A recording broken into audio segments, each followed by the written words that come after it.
ever get that feeling, that urge to just get away, like really away? Find a spot so far off the grid, your phone just becomes, well, a brick. Oh, definitely. That idea of true detachment, it's pretty appealing sometimes, isn't it? Totally. And today, that's exactly where we're going. We're diving into some of the most geographically isolated, inhabited places on Earth. Right. Based on a really interesting list we've looked at, these aren't just quiet villages. No, these are places where remote is like a massive understatement, where distance itself is kind of the defining feature. We're talking about serious isolation. Places where just getting there is a whole adventure in itself. And, daily life is fundamentally different. So our mission for this deep dive is to try and understand what life is really like at these, literal ends of the Earth. Yeah. Uncover some surprising facts, maybe see how people adapt. Exactly. Might spark some wanderlust in you, or maybe just a deep appreciation for having a corner shop nearby. Huh. Probably both. And the sources we looked at, they sort of define this isolation mainly by two things, right? Yeah, basically distance from, big cities or towns, and just how darn difficult it is to actually get there. Those are the key things. So, where should we start? Okay, let's kick off with a classic, a place that often comes top in these kinds of lists. Tristan da Cunha. Ah, yes, Tristan. The name itself sounds remote. And geographically, wow. It's this volcanic island just out there in the South Atlantic. Miles from anywhere. Like over 1,600 miles, nearly 2,700 kilometers from South Africa. That's the nearest landmass. Just think about that distance for a second. It's vast. Yeah. And the population reflects that isolation. Only about, 230 people or so living there as of this year? Something like that, yeah. That's tiny. And their main work, it's pretty tied to the location, lobster fishing, some farming. Tourism isn't a huge thing, I gather. No, very limited. And getting there, well, that tells its own story. Right. You can't just book a flight. You need permission from the island council first. And then it's a 6-day boat journey from Cape Town. 6 days on a boat. Just to arrive. No popping over for the weekend, then. Not likely. What really gets me, though, is the sheer remoteness and the fact that people choose to live there. It's a very deliberate life. Yeah, that's the fascinating part. It wasn't an accident. What kind of mindset, leads to that? It suggests a strong sense of community, maybe? Yeah. Self-reliance, definitely. Perhaps wanting to be outside the constant noise of the connected world. Must be. The challenges are obvious, but the reasons for staying must be powerful, too. Absolutely. Okay, so from the Atlantic, should we jump over to the Pacific? The Pitcairn Islands. Let's do it. Another name that screams isolation. British territory, way out there. And again, the distances are just immense. Over 400 miles, nearly 700 kilometers from the closest inhabited place, which is Mangareva in French Polynesia. Which itself isn't exactly a major hub. Not at all. In New Zealand, that's over 300 miles away. You're properly adrift. And the community is even smaller than Tristan, right? Around 50 people. Yeah, about that. And interestingly, many are descendants of the original settlers, the bounty mutineers and their Tahitian companions. Wow, so there's that direct historical link, living in a place their ancestors specifically sought out for its isolation. Exactly. History hangs heavy there. And reaching it, well, it underlines the remoteness again. How so? You have to get to Mangareva first, which is already a journey, and then it's another boat trip. Over 32 hours on their supply ship, the MV Silver Supporter. Whoa. Over 30 hours after you've already traveled far? That's commitment. It really is. A multi-stage voyage just to get home or visit. It makes you wonder about the basics, like supplies, news. How does that even work? Those supply ships are lifelines, obviously, and I'm sure modern tech helps with communication now. But that fundamental physical distance, it still shapes everything. Definitely. Okay, big shift now. Let's head north, way north, to Greenland. Itokortormit. Huh. Good luck spelling that one. Tell me about it. But it sounds just as remote as its name. Eastern Greenland. Yeah, considered one of the most isolated spots in the whole Western Hemisphere. Population around 450. Well, in their nearest town, Tasiilaq, I think. It's like 500 miles away. That's right. And they have closer neighbors. Just not human ones. Get this. Polar bears, seals, Arctic foxes, whales. Talk about your local wildlife. Imagine. And what's interesting is how they blend traditional life, hunting and fishing, are still crucial for income with, some growing tourism. That's a tricky balance, I bet, preserving that way of life while opening up. It must be. And reaching the place. Another adventure? Fly to Constable Point, then it's helicopter, or maybe boat, or even snowmobile, depending on the season. About 25 miles. Helicopter or snowmobile finish, it sounds incredible. Relying on hunting, polar bears nearby. It's just a completely different reality. It really shows how adaptable humans are, finding ways to live in these extreme, isolated environments. Truly. Okay, how about isolation at the other extreme, temperature-wise, I mean? Antarctica, Villa Las Estrellas. Ah, yes.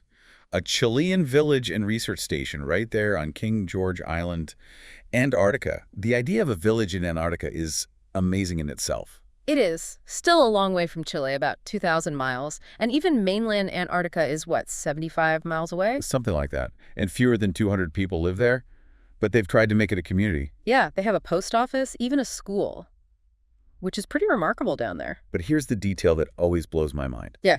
You have to have your appendix removed before you can live there long term. Seriously, why? Because the nearest proper hospital is over 600 miles away. Yeah. If you get appendicitis, well, it's a massive problem. So preventative surgery. Wow. Okay, that's next level adaptation to remoteness. It's not just distance, it's the lack of immediate access to critical things like healthcare. Precisely. It's a very stark example of the compromises involved in living somewhere that isolated. It really is. Okay, let's move to a place maybe more people have heard of, but it's still incredibly remote. Easter Island, Rapa Nui. Famous, of course, for the Moai statues. Absolutely iconic. But location-wise, it's out there. 2,200 miles off the coast of Chile, middle of the Pacific. Right. Easy to forget how isolated it is when you see pictures of the statues. And it's not just ruins, it's a living community. Yeah, around 8,600 people call it home, mostly descendants of the original Rapa Nui people. And their life seems like this interesting mix, doesn't it? Very much so. Tourism is huge, obviously, because of the Moai. But there's also this real focus on conservation, keeping their traditional arts, music, culture alive. So they're balancing being a global icon with maintaining their identity, all while being thousands of miles from the nearest continent. That's quite something. It really is. That blend of ancient mystery and a modern, functioning, but very remote community is captivating. Speaks volumes about their resilience. Definitely raises questions about how you protect a culture when the world wants to visit. A challenge many places face, but maybe amplified by the isolation there. Okay, now we need to talk about a place where isolation is. Well, it's actively enforced for very different reasons. North Sentinel Island. Yes, this is a crucial one. Part of the Andaman Islands, technically India. But the key thing here isn't just geography. No, it's the people, the Sentinelese, one of the world's last uncontacted tribes. And it's vital to stress, as our sources do, visiting is absolutely forbidden, illegal, and incredibly dangerous. Dangerous for outsiders, certainly, as history has shown, but also potentially devastating for the Sentinelese themselves, right? Exactly. They have no immunity to common diseases like flu or measles.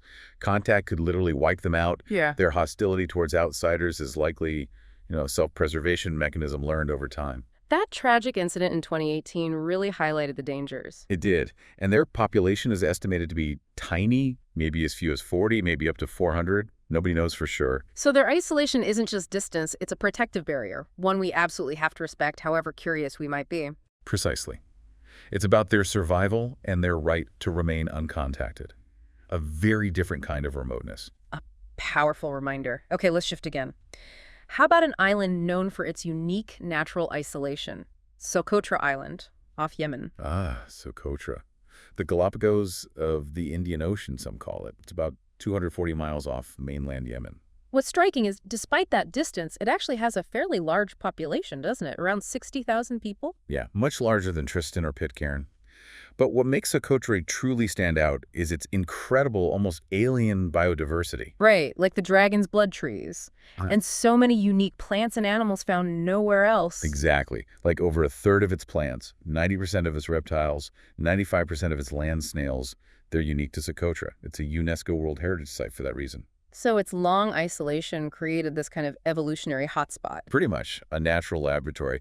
And interestingly, it does have an airport now, so it's, more connected than some others we've discussed. But that historical isolation is key to its uniqueness. It's a fascinating mix, significant population, geographical remoteness, and this absolutely unique natural world. It really is.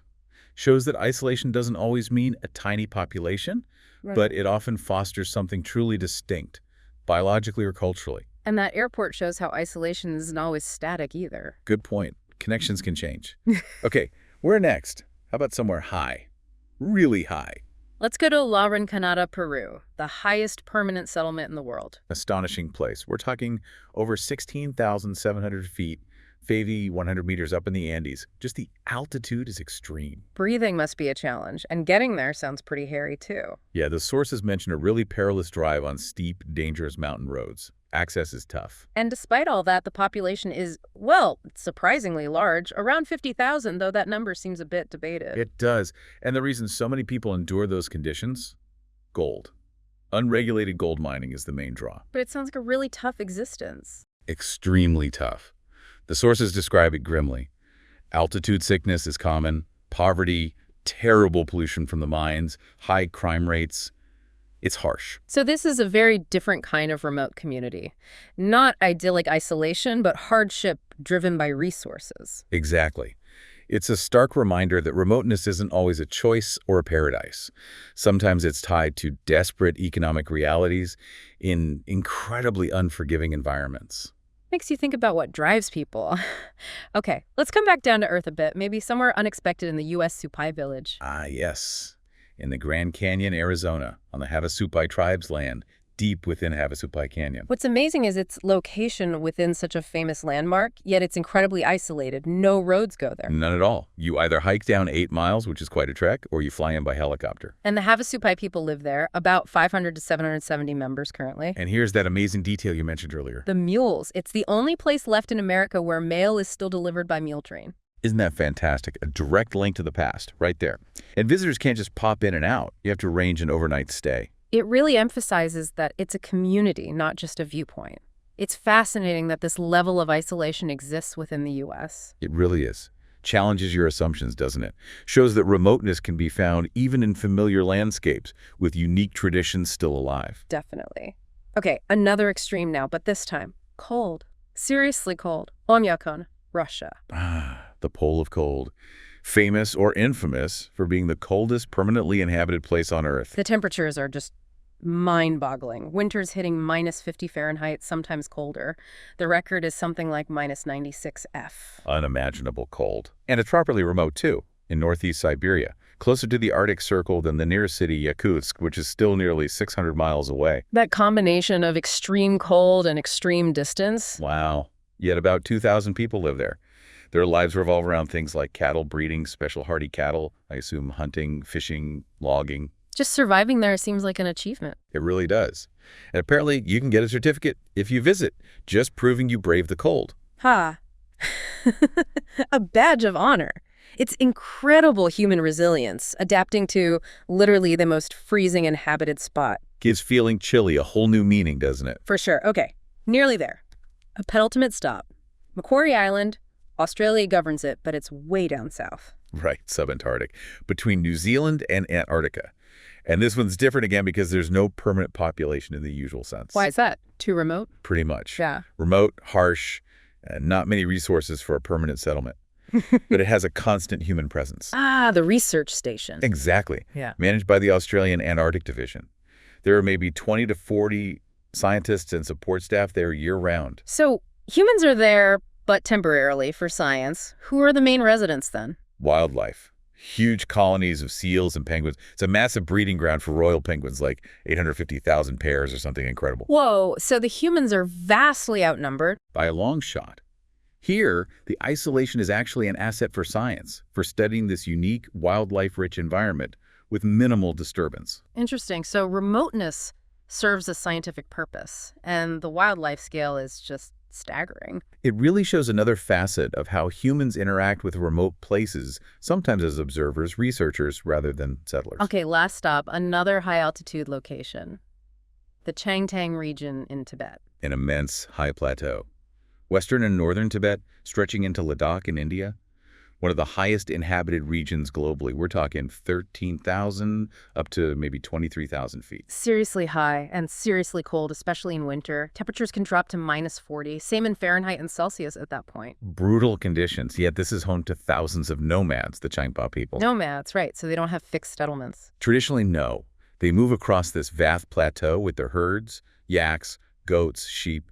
It's a life completely adapted to that high-altitude environment. And they have those special goats, don't they, for pashmina? Yes. The Chungthangi goats. Their fine wool, pashmina, is incredibly valuable and central to their livelihood, a unique resource from a unique place. And then they share this landscape with wildlife like brown bears, wild yaks, even snow leopards. It paints a picture of a life incredibly attuned to nature at extreme altitude, maintaining traditions in profound isolation. Just remarkable adaptability, living nomadically at those heights. Incredible. It really is a testament to resourcefulness. So we've journeyed from icy wastes to volcanic islands, high plateaus to canyon bottoms. After covering all these incredibly remote places, what's the big picture for you? I think it's the sheer diversity of it all. The reasons for isolation vary so much: geography, choice, resources, history, even science. And the ways people adapt are just extraordinary. Yeah, they don't just survive, they often build these really unique, resilient communities and cultures. Exactly.